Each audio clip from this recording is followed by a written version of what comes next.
Mais uma vez estamos reunidos com essa grande família, a família que a pandemia nos permitiu estarmos mais próximos. Isso é muito bom. Olha, um motivo de sorrir com a pandemia. E o tema que nós vamos tratar hoje, ele está em O Evangelho segundo o Espiritismo, no capítulo 5, Bem-aventurados os aflitos, no item 12, Motivos de resignação. Vamos fazer uma pequena introdução a este capítulo, porque Kardec traz, lembrando que esse é um dos maiores capítulos do nosso Evangelho segundo o Espiritismo. Ele é o segundo maior, vem seguido do último, que trata das preces.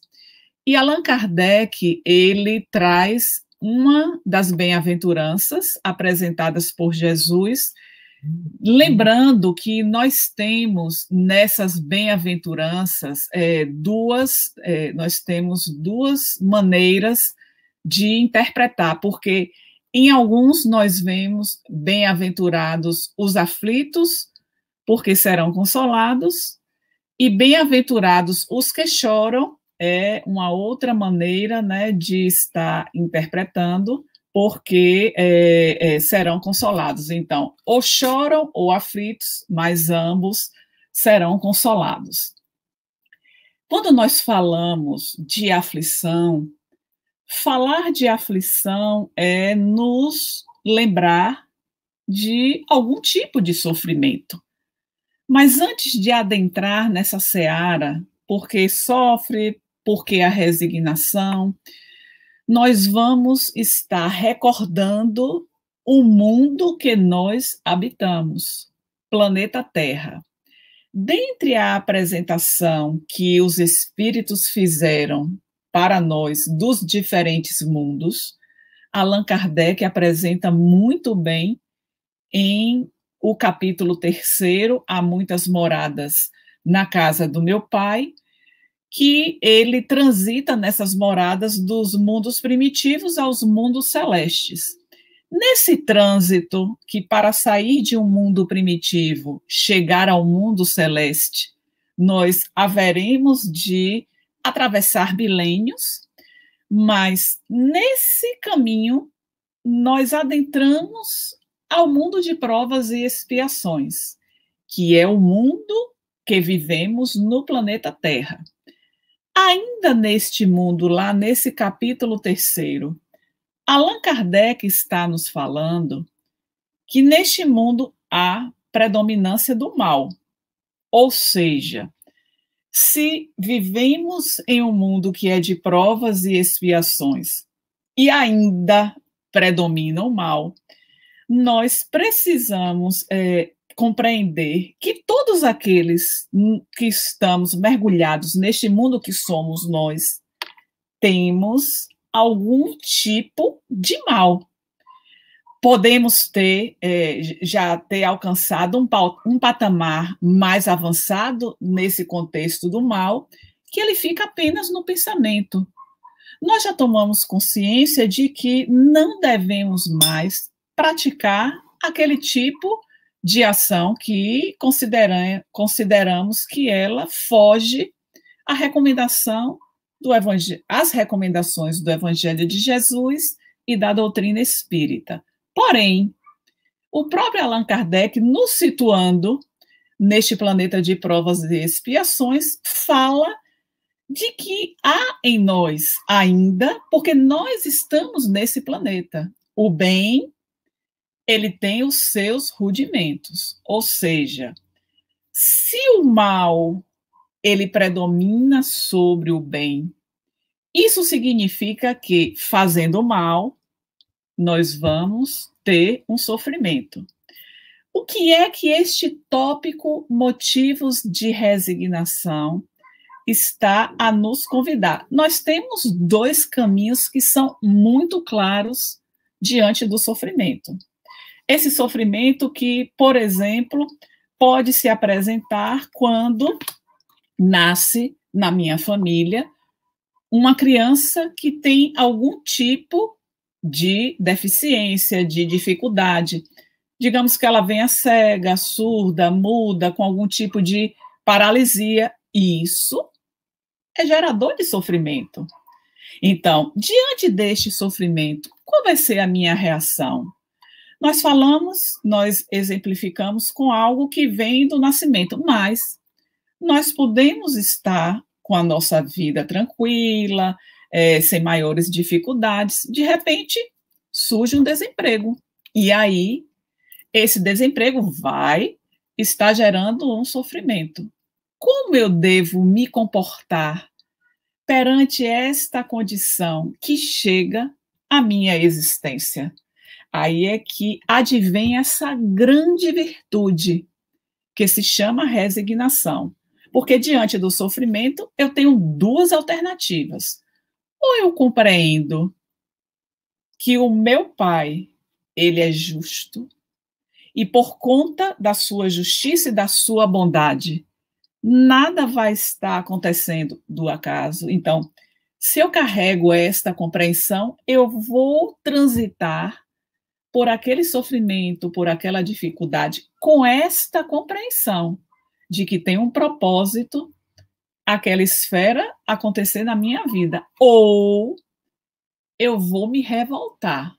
Ah, mas isso veio acontecer comigo.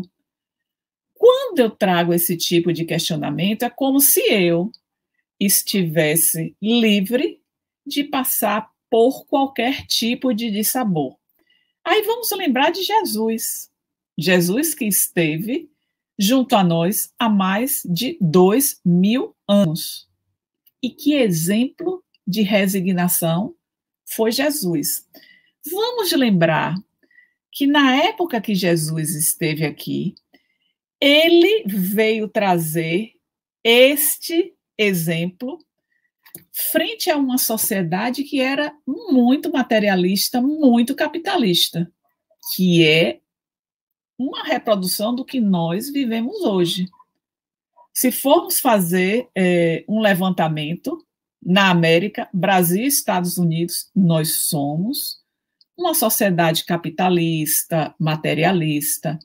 Então, Jesus, naquela época, ele veio dizer para nós, né, nesta sociedade, de que aí nós vamos encontrar no Evangelho de Mateus, capítulo 5, versículo 26. Em verdade vos digo que de maneira nenhuma sairá dali se não pagares até o último ceitil. Jesus nos disse isso. E quando ele fala isso, o que ele está dizendo? Que é preciso que tenhamos observância às leis do meu Pai, porque na infração dessas leis, eu estarei tendo necessidade de quitar os débitos que eu contraí perante a lei. Aí vai surgir o sofrimento.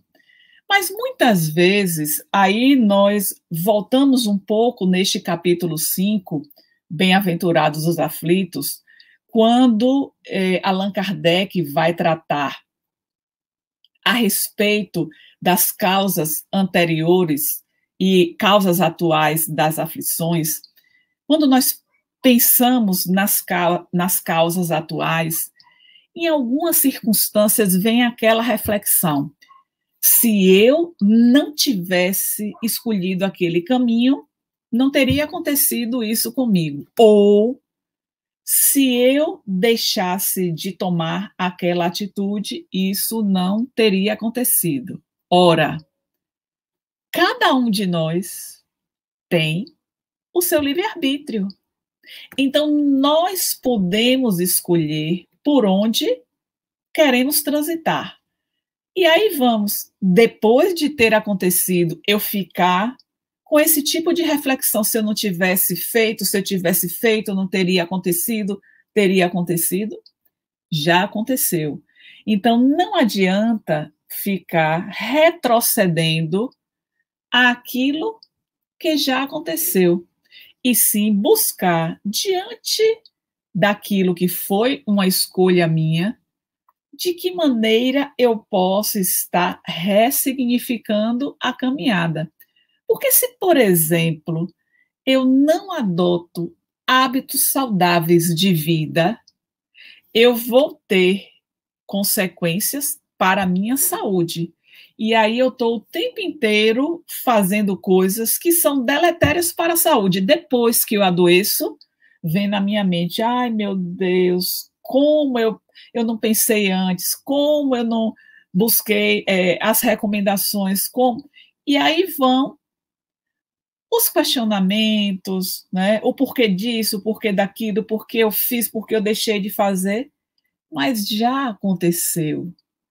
E não adianta nós ficarmos girando em torno daquilo que já foi, mas é necessário o acolhimento.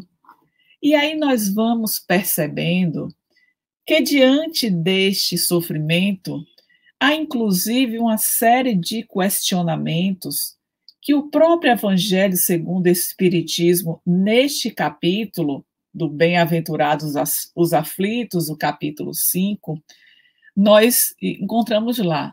Por que uns sofrem mais do que os outros? Porque uns nascem na miséria, outros na opulência, sem que coisa alguma tivessem feito. E aí nós nos recordamos dos nossos irmãos na África, que vivem em condições de extrema pobreza, vulnerabilidade social, enquanto, em contrapartida, nós vivemos na abundância. Quantas vezes jogamos alimentos fora porque eles se estragaram e milhares de pessoas ao redor do mundo estão passando por necessidades na ordem da fome. Mas isso não nos chama a atenção, porque eu continuo acumulando no armazenamento que é desnecessário. Por que ele é desnecessário? Porque eu chego a jogar comida que se estraga fora. Então, por que que isto acontece? Deus, nosso Pai, ele não é punitivo, mas nós sabemos que existem leis para poder manter a ordem, o progresso. E se nós saímos do caminho das leis do nosso Pai, isso certamente vai estar sendo motivo de sofrimento. Mas ainda quando se trata das causas atuais das aflições, neste próprio capítulo 5, há um destaque lá que eu considero assim importante para a nossa reflexão, quando Kardec nos chama a atenção de que quantos pais eles são infelizes com os seus filhos, porque eles não combateram desde o início nos seus filhos as suas más tendências. Os pais estavam vendo naquele filho manifestação do egoísmo, manifestação do orgulho, manifestação da vaidade, e foi deixando. Muitas vezes, achando graça, porque era uma criança, olha, e ainda coloca determinados comportamentos na exposição, sem agir com o papel que lhe cabe, que é de educador. E aí vem Allan Kardec levantar esse questionamento. Somos infelizes com as atitudes egoístas dos nossos filhos, mas nós já víamos desde cedo a manifestação do egoísmo e não tomamos providência. Quando nós vemos, por exemplo, reportagens, manchetes na televisão, manchetes de jornal, que jovens, eles são capazes de atear fogo em moradores de rua. Isso não aconteceu do acaso.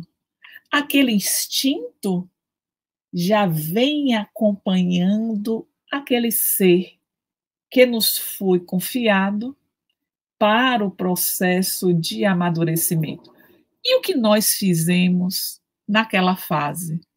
Porque, por exemplo, nós temos um caso conhecido de que uma criança, ele visitava com os seus pais uma família muito amiga, que tinham filhos em idades próximas, e este outro casal observava que a criança já trazia um instinto de matar, de roubar, vendo aqueles filmes, muitos desses filmes infantis, onde os personagens são todos armados e vence aquele que mata, aquele que traz maiores prejuízos. Esse é o herói dos filmes infantis.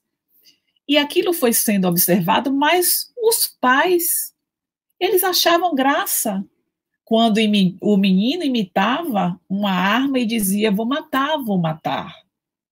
Nisso, ele foi crescendo sem ter um processo educativo que fosse direcionado para este olhar daquele tipo de comportamento.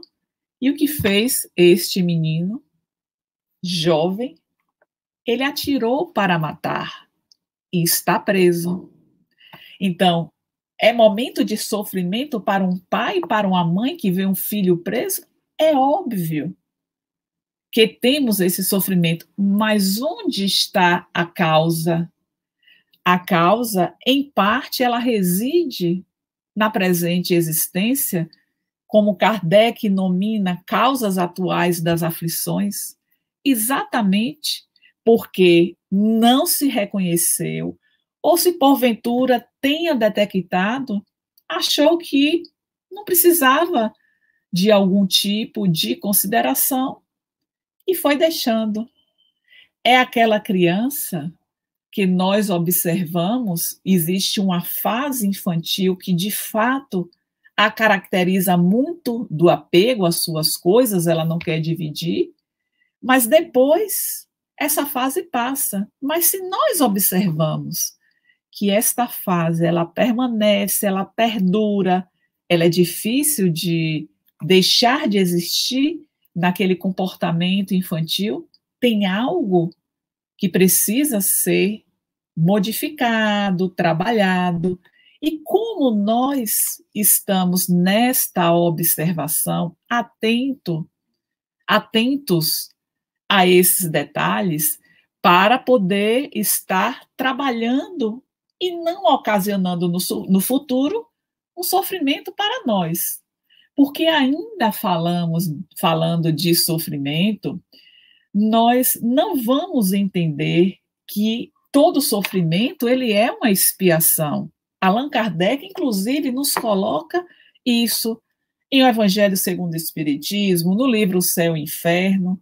Nós podemos estar sofrendo porque pedimos aquela experiência como prova para que pudéssemos, por exemplo, concluir a nossa depuração, adquirir virtudes que ainda não havíamos logrado conquistar. A resignação, ela é uma virtude.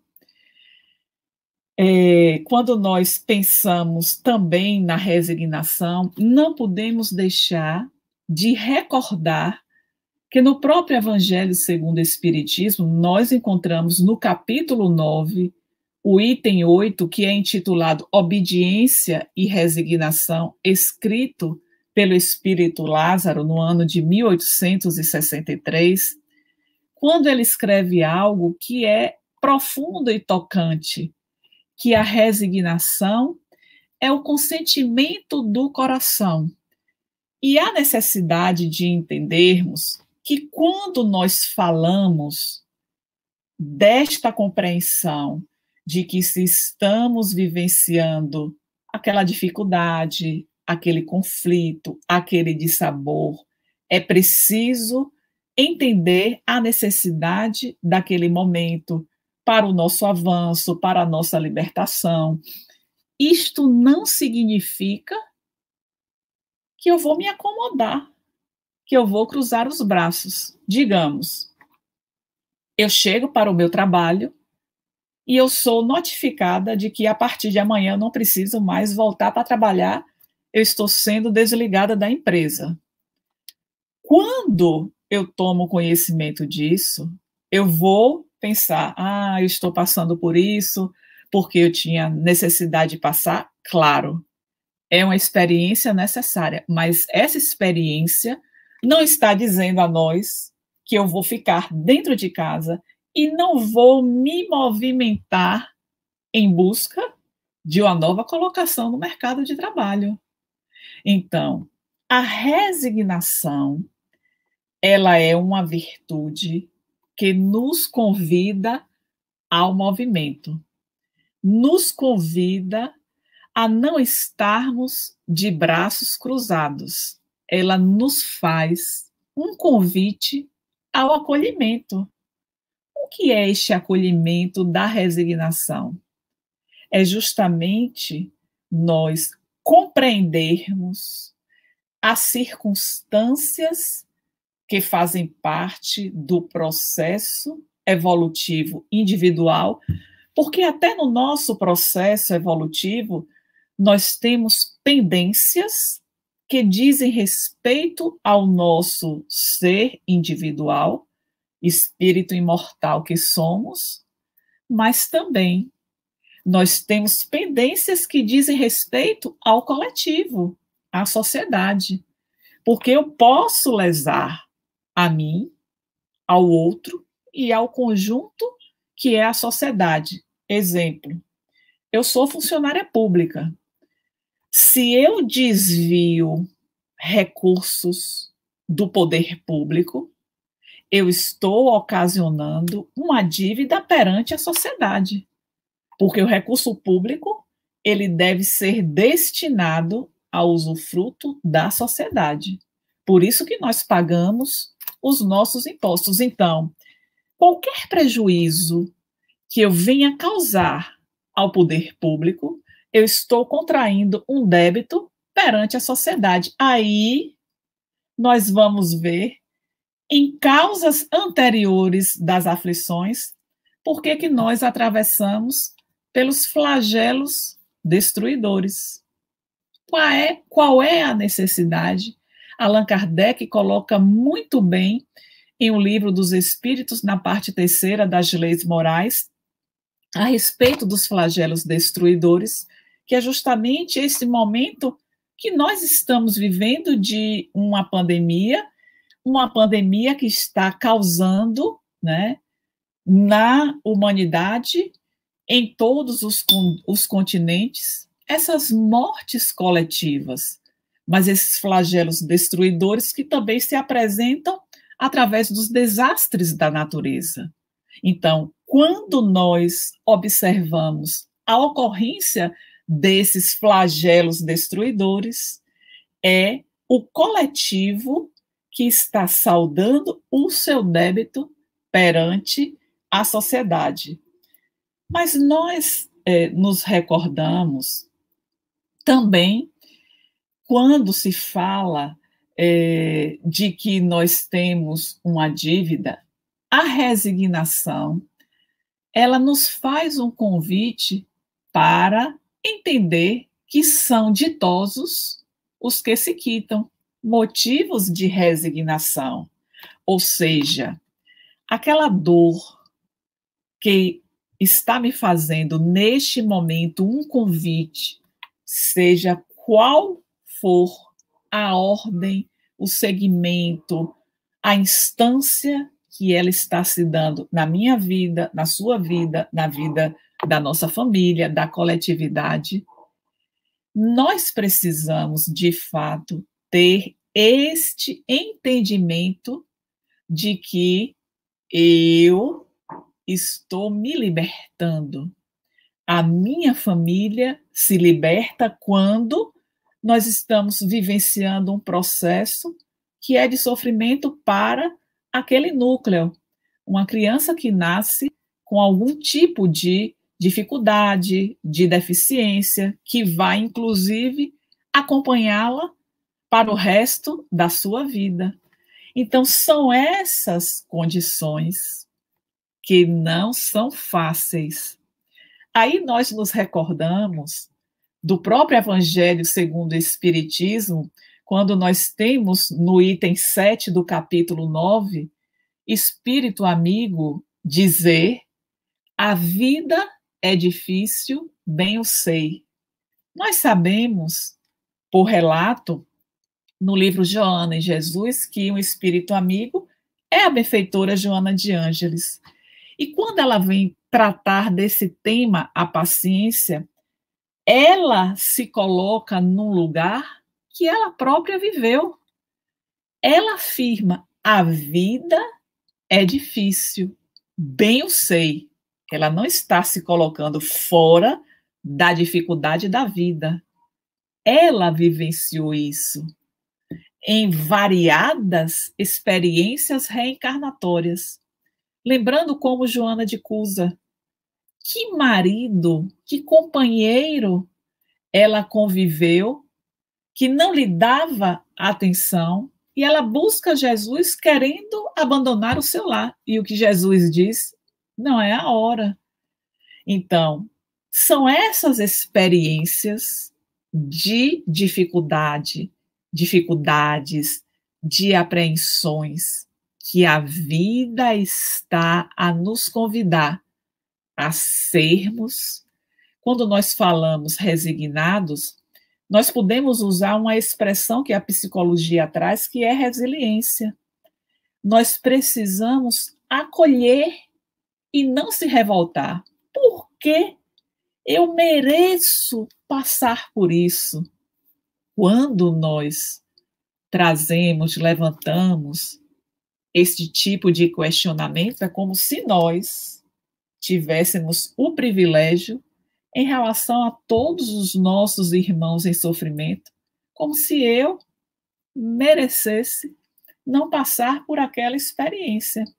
Mas lembrando que eu posso ter solicitado aquela experiência dolorosa para poder me purificar. Não é uma expiação, é uma prova. É uma prova, é como o exame da escola. Eu preciso alcançar aquele nível para obter a aprovação. A nossa experiência reencarnatória também funciona neste modelo, onde nós vamos estar passando por uma série de exames para obtermos a aprovação. Aqueles exames da vida que nós não logramos êxito, nós teremos que refazer a experiência. E quando vamos refazer, daí surgem os sofrimentos, nos conclamando a resignação.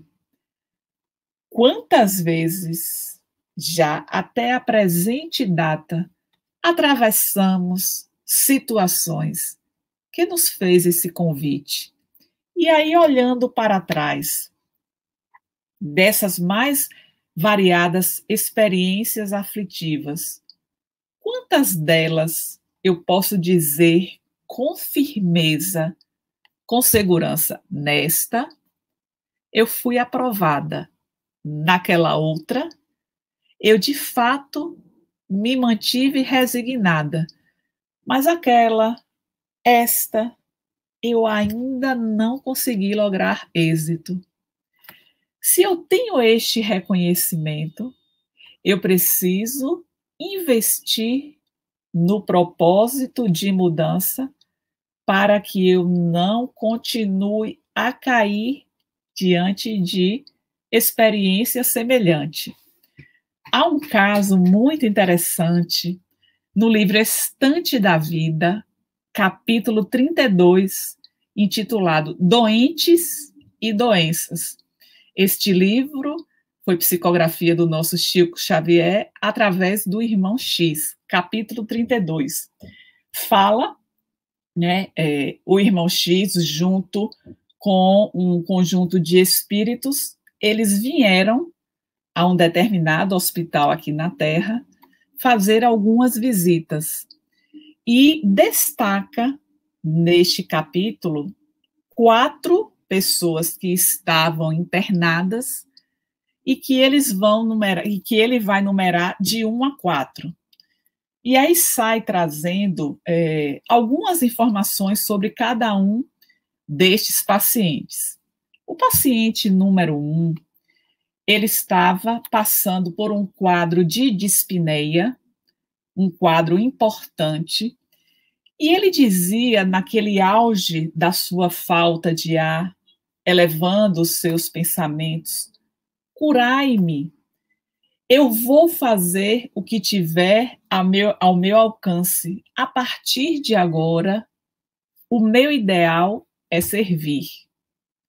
Daí seguiram para poder fazer uma visita ao paciente 2, que atravessava fortes dores abdominais. Olharam o quadro daquele paciente, que também elevou os seus pensamentos e pedia para que ele fosse curado e tivesse a oportunidade, a honra de servir. Vão avaliar o paciente 3. O paciente 3 estava passando por dores intensas decorrentes de um cálculo renal. E ele também rogava, através da oração, a sua cura, lembrando que tinha mulher, que tinha filhos, e prometia ser fiel até o fim. Quando chegaram ao paciente 4, esse paciente que também passava por dores intensas decorrente de um quadro de artrite reumatoide, ele dizia nas suas confabulações que se ele tivesse saúde, ele daria a vida dele seguindo a Jesus.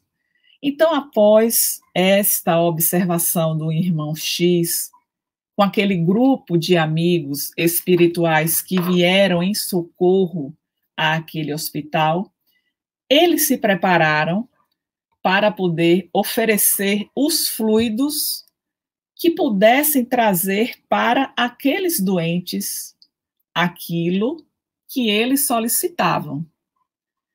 Foi feita a fluidoterapia e ficaram de retornar no dia seguinte para poder acompanhar caso a caso.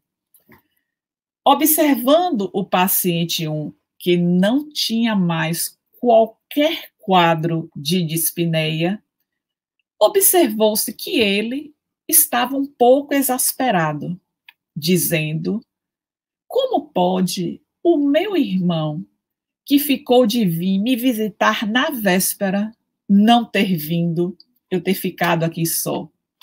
Mas eu já sei, porque ele tomou essa atitude. Ele está me devendo dinheiro, certamente. Queria que eu morresse para que não saudasse a dívida que tem para comigo.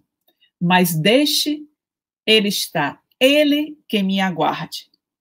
Foram para o segundo paciente, aquele que sofria de cólicas, dores abdominais.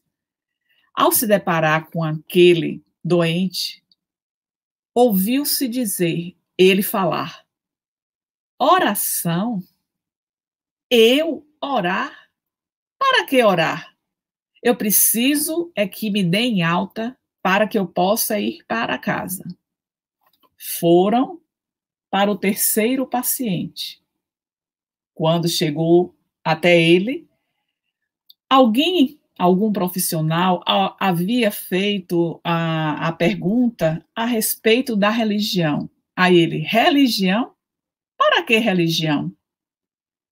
Quando chegaram à quarta, uma mulher que havia chegado com um bule de café para ele tomar o de jejum, ele se altera e diz: sai daqui antes que eu jogue esse bule na sua cara. E se minha mulher telefonar, diga que não estou aqui.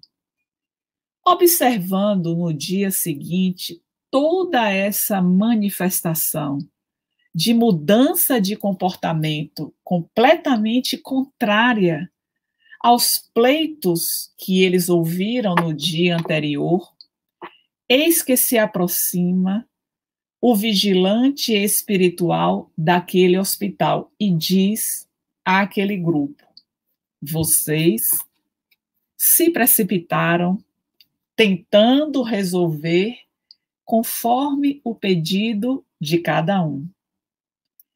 É necessário eles passarem por esta experiência para que possam, de fato, valorizar a vida.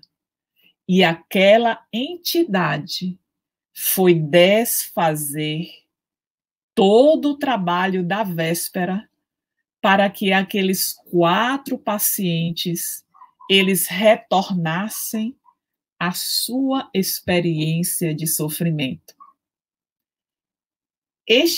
Esta história certamente nos diz alguma coisa em relação às nossas experiências de vida. Porque certamente, em condições difíceis, já prometemos tantas coisas e estamos cumprindo aquilo que prometemos, porque quando nós acolhemos tudo que é adverso que nos chega, isso é resignação. Resignação não é dizer, eu vou aceitar porque não tem jeito. Não é isso. É o nosso coração, é a nossa alma se entregar àquele momento. Isso, nós não estamos aqui dizendo que diante do sofrimento eu não vou chorar. As lágrimas, a própria tradução, uma das diz, bem-aventurados os que choram, porque serão consolados. Nós choramos de alegria, sim, mas nós choramos muito mais quando nós estamos tristes. Então, se nós estamos chorando por aquele filho ingrato, por aquele companheiro que nos abandonou, por aquele colega de trabalho que falou mal de nós, não importa qual tenha sido a condição geradora do sofrimento, mas é necessário que nós entendamos e possamos obter a aprovação que aquela experiência está requerendo de nós. Eu não posso deixar de falar toda vez que eu tenho oportunidade, me vem a lembrança do nosso saudoso tio Nilson, quando estava nas suas últimas semanas internado no hospital, que veio a desencarnação. E quase todos os dias ele se reportava a Joana de Ângeles, chamando-a de mãe. Minha mãe, o que eu ainda preciso aprender com esta experiência? São as experiências difíceis da vida. E que quantas vezes nós não fazemos este tipo de questionamento? O que eu preciso aprender com aquele que colocou uma arma e me levou tudo? Com aquele outro que tirou a vida do meu filho? Com aquele profissional que destratou, que agiu com descaso?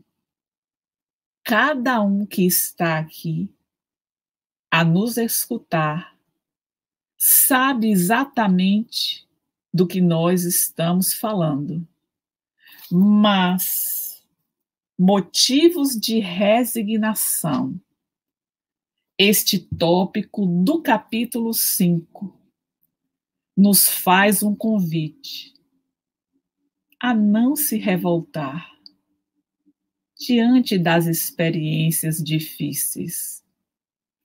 Nós costumamos acusar a quem aparentemente é o responsável por aquilo que está acontecendo.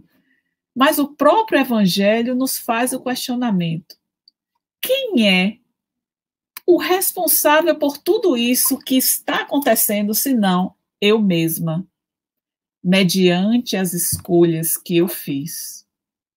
Então, estes sofrimentos, estas experiências difíceis que estamos a atravessar, elas podem ser uma expiação, sim, mas pode também ser uma prova. Melhor que seja uma prova, porque a prova está elevando mais e mais. Não podemos nos esquecer, queridos amigos, queridas irmãs, que a tarefa do Espírito é aprender. É aprender a desenvolver as virtudes. A virtude da resignação, que é a pauta, é o objeto das nossas reflexões no dia de hoje. Então, este é o convite que Jesus está fazendo a cada um de nós. Se porventura, no amanhã, eu estou fazendo os meus exames periódicos e recebo a notícia de que tenho uma doença grave, é necessário aceitar aquela notícia com o coração, compreendendo de que você tem recursos que estão dentro de você mesma para poder buscar atravessar a experiência de cabeça erguida e com confiança, buscando através da prece encontrar o refrigério para a nossa alma, para que a gente não esmoeça diante daquela novidade, daquele evento, daquilo que disparou a minha ansiedade, a minha irritabilidade, o meu desejo de vingança. É parar, é silenciar e dizer para si mesma: eu estou sendo ditosa, porque eu vou me quitar daquilo que está pendente, ou eu vou galgar um patamar mais elevado diante do meu processo de amadurecimento. A resignação nos possibilita um esforço para compreender as leis do nosso Pai. Lembrando de que a própria doutrina espírita nos traz a lei de causa e efeito. Toda causa, ela vai determinar um efeito. Se tivermos ações equivocadas, o efeito dessas ações equivocadas serão geradoras de sofrimento.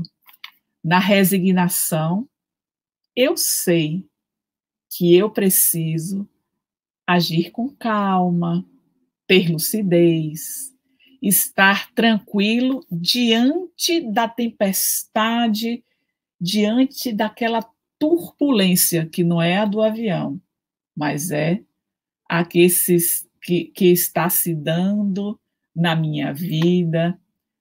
A resignação, ela é contrária às fraquezas morais. Com resignação, cada vez mais eu terei a compreensão do caminho a seguir, que é o caminho do bem, que é o caminho do amor. E muitas vezes, em nosso processo educativo, nós precisamos também ensinar aqueles que estão ao nosso redor como ser resignado. Porque vejamos que alguém chega para nós, está passando por um momento muito difícil, e a gente vai dizer a esta pessoa: meu amigo, minha amiga, minha irmã, tenha paciência, essa tempestade vai passar. Cada um sabe qual é a sua dor. Tenha paciência, seja resignado. Eu preciso estar dizendo ao outro aquilo que eu estou tentando levar para a minha vida. Não se ensina uma virtude sem ser virtuoso. Eu estou dizendo ao outro que seja resignado, mas diante das experiências difíceis, eu sou aquela pessoa que vivo na turbulência. Não é. Não significa dizer que eu já tenha alcançado a virtude da resignação, mas eu estou em um esforço diário, insistente, corajoso, para poder estar alcançando. Se eu estou dentre as atividades que eu desenvolvo na família, no trabalho, na casa espírita, tentando levar isto, esta virtude para o outro precisa enxergar em mim que eu também estou buscando ser resignada diante das intempéries da vida. Vamos pensar que o Pai nos concede a oportunidade da existência. A cada dia, nós estamos experimentando situações novas, situações já conhecidas, mas é como se a todo instante nós estivéssemos sendo colocados à prova, a este exame da vida para obter a aprovação. É claro que nem todos os exames nós seremos aprovados. Lembrando que nós falamos no início, vivemos em um planeta de provas e expiações, onde o mal ainda predomina, mas ainda que haja a predominância do mal neste planeta que nós estamos vivendo, o esforço em fazer o bem, em optar pelo caminho e na direção do bem, isso já está sedimentado em mim. Isso é o que está valendo perante a minha fala em relação ao outro. Então, vamos buscar sem revolta, sem queixa. Ó Jesus, como nós somos poliqueixosos. Eu me queixo disso, eu me queixo daquilo. E interessante, eu não sei se vocês têm essa experiência. Às vezes você está compartilhando alguma experiência dolorosa, difícil sua, o outro que está na escuta, você está passando por isso e eu já passei por isso, estou passando. Então, às vezes, você está fazendo aquele exercício de se colocar perante o outro, e o outro, ele, ao invés de ter o acolhimento, ele vai falar tanto das dificuldades dele que a gente acaba até achando que não está passando por dificuldade nenhuma diante do que ele coloca. Mas a vida, todos os dias, o Pai, Criador, Deus, nos convida, queridas amigas, queridos amigos, a mudarmos de postura. Nós temos muitos motivos para a resignação. O maior deles é conhecer Jesus, esse mestre tão querido, tão amado, governador do nosso planeta, que acredita na nossa capacidade, que mesmo que hoje tenhamos caído, ele está ali com o seu cajado a dizer: venha seguro e com firmeza, eu estou com você. Então, que nós possamos seguir acreditando nesse Mestre que ilumina os dias escuros da nossa existência. Este Pai que é tão bondoso e que algumas vezes nós até nos esquecemos de agradecer tanta bondade, em especial de nos termos ofertado esta experiência. Quantos estão lá em cima desejando reencarnar e ainda não tiveram a oportunidade? Então, que os nossos sofrimentos eles sejam acolhidos e que possamos nos movimentar com dinamismo, expressão utilizada pela nossa benfeitora Joana de Ângeles quando trata da resignação. Sejamos dinâmicos, buscando os recursos que nós temos disponíveis para vencer todas as adversidades. Lembrando, para finalizar, aquela frase de Jesus que a todo instante vem à nossa mente: no mundo tereis aflições, mas tende bom ânimo. Este bom ânimo que ele diz é a resignação. Tende bom ânimo. Eu venci o mundo.